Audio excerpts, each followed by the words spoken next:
Right. Firstly, Adam, this is cool because this is like your rock interview. Right? Yeah. Because I feel like for Australian rock fans, you are, in their view, either they haven't heard of you yet, or they think American Idol, so they mustn't make the association. Right. So I think what would be really cool is for you to explain your love of rock music, and also talk to us about a couple of the rock songs that you nailed on American Idol, because you made some very brave decisions. You did Led Zeppelin. Oh, that was amazing. Yeah. You did Queen with Queen.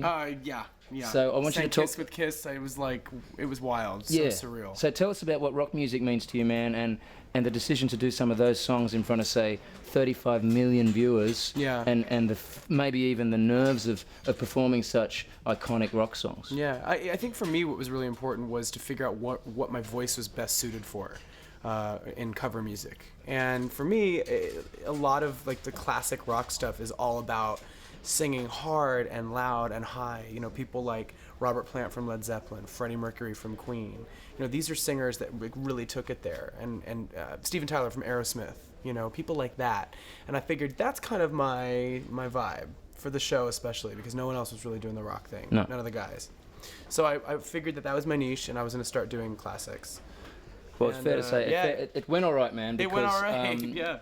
As a result, and you tell me if I'm anywhere near the money, Brian May wanted to have at least a conversation with you about being the new singer for Queen.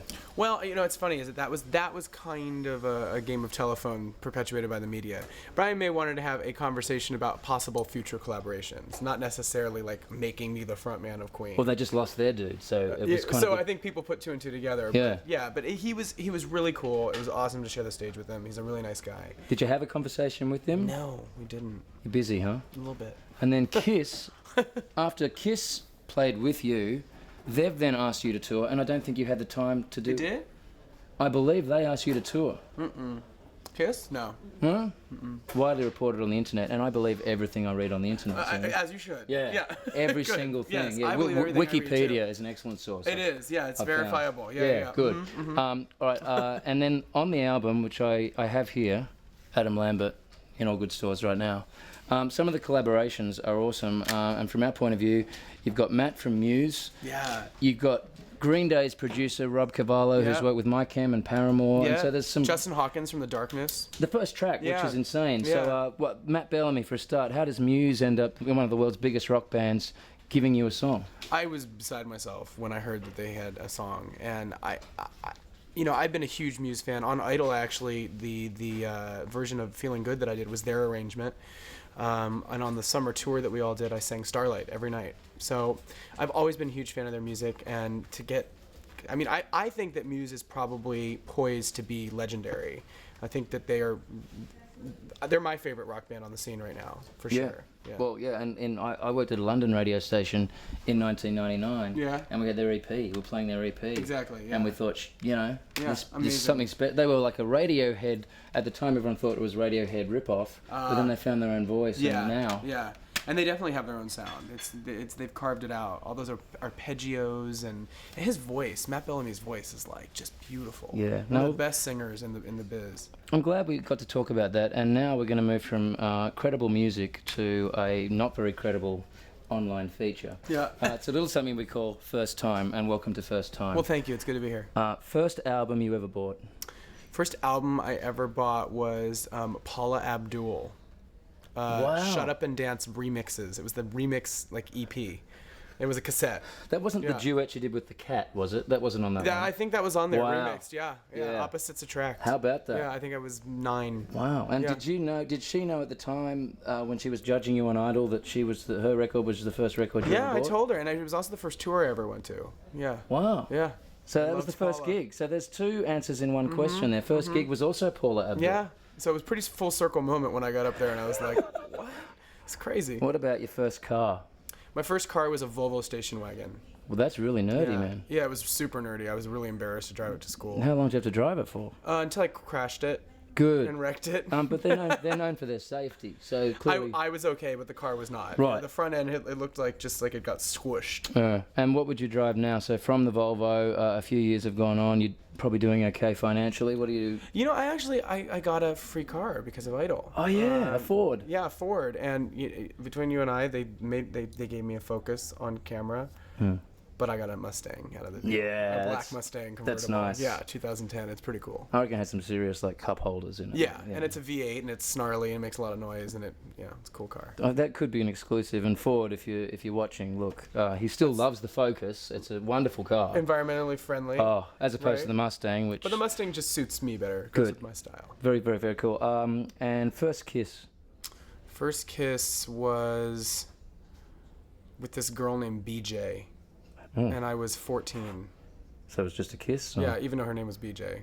It was Bridget Jean, I swear to God. Okay. That's what it stood for. And when I told my mom her name was BJ, my mom went, "What? Her name's what?" So You had what? Yeah, you're what? Who? And What? where was BJ? Was it a high school dance or like where? No, were she was involved with the theater group that I was in. Oh, that's very intelligent. Okay. And so you just kissed her after what play did you perform? Oh no, it was. I mean, it was during rehearsal, and then we took a drive to the beach, and yeah, Wow, what beach was she it? gave me my first cigarette, and I'm the first person I ever made out with. 14. It was at beach in San Diego where I grew up. How cute. Well, there you Yeah. go. Thanks for playing first Yeah, time. yeah. Now, when I put your name out on Twitter, I just said, hey, big fan of @Adam Lambert, right? Mm-hmm. I didn't realize that on Twitter, when you put @Adam Lambert, you basically just get assaulted by people. Yeah, it's intense. It's intense. There's a lot of people want to know how do what's your association and Yeah, it's I intense. felt raped in some way. But one of the things I did ask Adam, and not for this to be awkward, was I made the point that, look, I'm a father, I'm a straight guy, big fan of his work, love the album, love his vocals, and I said, should I ask him out on a date? Why would a straight father, ask me out on a date? Some complications with the marriage, but that's not Oh, really? that's not for I'm this sorry to hear forum. that. Well, it's a good weekend for that. Yeah, this past weekend here. For complications with marriages. Yeah, if you're having complications with marriage and you want to go out with like a dude, it's Is probably that- the right weekend. It's Mardi Gras, right? Well, it was. Mardi Gras It is was. over, but Just ended. I wonder if, for me, Mardi Gras is still going, I guess is the... Maybe it is. Wow. Or maybe it's just beginning. Wow. Well, we're going better than I thought, because I did say if I was going to turn for a dude, it would probably... Well, it would be you. Thanks. That's a really great compliment. I And appreciate so that. there's a showcase. I think there's a little showcase you're doing. We can't disclose the location, because obviously people would go mad. Yeah, But there's a and little that's tonight. industry showcase in a little hotel, and like maybe we could just grab like a bite to dinner after the show, like just like a little Chinese meal or something. Well, I mean, contrary to popular belief, not all gay guys. It doesn't quite work that way. Just because you're gay doesn't mean you just date any dude. Yeah. So what it's I kind have of to... like regular straight people. No, and It's that's what I kinda similar. thought. Like we spoke. Well, I felt like a real connection there for 6 or 7 I mean, the minutes. chemistry is good. It is Cool. good, yeah. So yeah. so how do I follow You're up? actually a little old for me. Sorry, it's true. That hurt. Oh, I mean, well, seriously, it's I true. am 22, and that hurts. Well, listen, I'm 28, and I just they have to be real pretty. You're too masculine for me. Yeah, that's what I was told. That's what they said on Twitter, actually. Some of them said you're not his Yeah. type. Yeah, you have like Don't- a beard. You have like a beard. You're gonna get rejected. It scares me a little bit. All right. I'll get like burn on my face. The like facial hair burn. razor burn. Razor. Yeah, no, I Yeah. can't. No, I like so soft skin. so a few things. I need to look younger. I need to shave. We need to get to know each other a little bit more. Maybe on the next tour. You might need to wear a little eyeliner. I'm happy to do that. Oh well, good. Yeah, because Good. that's kind of rock and roll. A lot of rock and roll Yeah. guys do that. Yeah. All right. Well, that gives me. Is that a rejection, or is that more?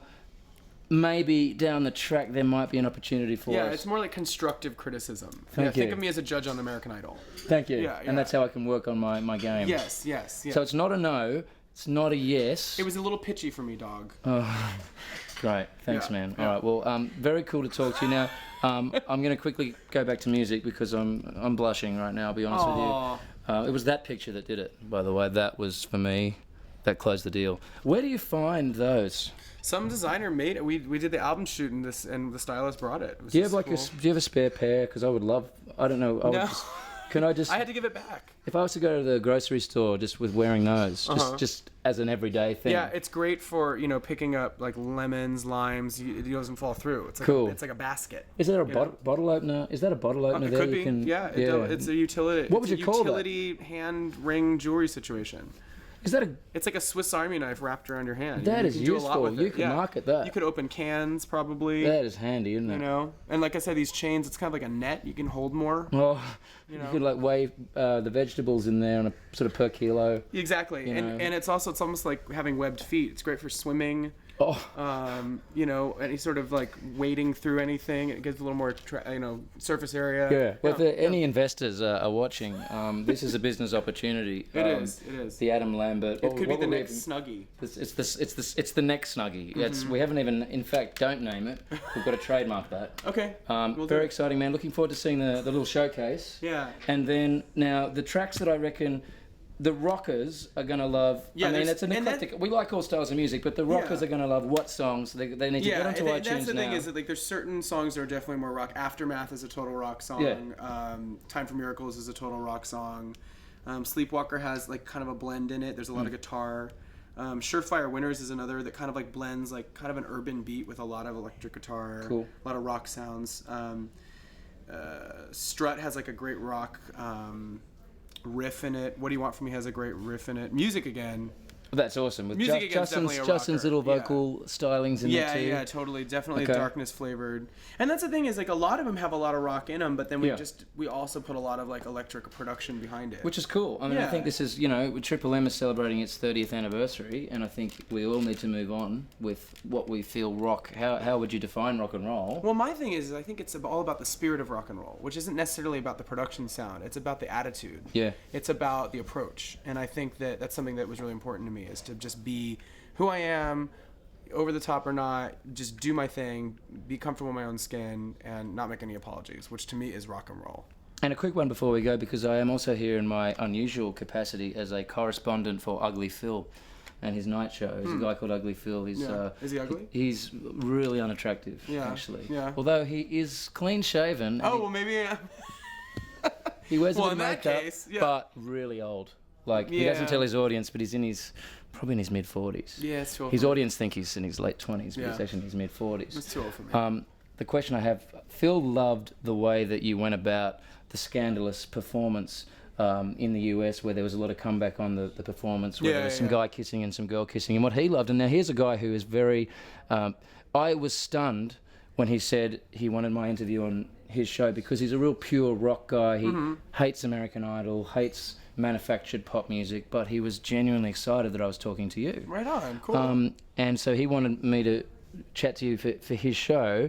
As far as how you went about that particular event, we know what went down. You could just YouTube it to see it. Yeah. But basically, whether or not you felt any regret, or whether you just don't care, you perform, you do what you do. Just not having a huge regard for the establishment, I guess, is what. Well, yeah, clearly I don't, because I did what I did. I think the only thing I didn't realize people were gonna get so upset by it. But again, I don't have any regrets, and I didn't make any apologies, because I stand behind what I did. I was like, so you either like it or you don't like it. Well, that's what he liked about it too, man. Now, has there been any repercussions for you? Have you been told that you're banned from anything as a result of that? I think on the short term there was a little bit of an issue that the network kind of pulled me from a couple things immediately following, but I think it's all fading out now. Yeah, definitely, man. Yeah. Keep doing what you do.